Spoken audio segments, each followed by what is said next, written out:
ఇప్పుడు బేసిక్ ఏంటంటే ఈ క్యారెక్టర్ ఎందుకు రిలేటబుల్ అని చెప్తున్నా.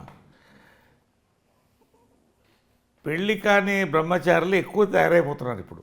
మీరు యూట్యూబ్లో అబ్జర్వ్ చేస్తే ఆడవాళ్ళకి ఎదురు కట్టడం వస్తున్నారు ఇప్పుడు మొగాళ్ళు. మీరు observe it. This is the catchy point.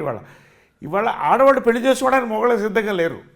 చాలా ఆ పాయింట్ వాడు అది పెళ్లి చేసుకోవాల్సి వచ్చిందంటే it is relatable to many people. రెండోది 60 వచ్చినా 80 వచ్చినా మగాడేనండి. ఆడికి ఎప్పుడూ ఆ యూత్ ఉంటుంది లోపల. ఆడి శరీరం సహకరించాలి, ఆడి మనసు సహకరించాలి, మైండ్ ఎప్పుడు పనిచేస్తుంది. కాబట్టి ఇది ప్రధానంగా యూత్కి, ఓల్డర్ జనరేషన్ జెంట్స్కి, ఫ్యామిలీస్ కూడా కనెక్ట్ అయ్యే క్యారెక్టర్ అండి. అంత అందంగా దాన్ని తయారు చేశాడు రామప్రసాద్.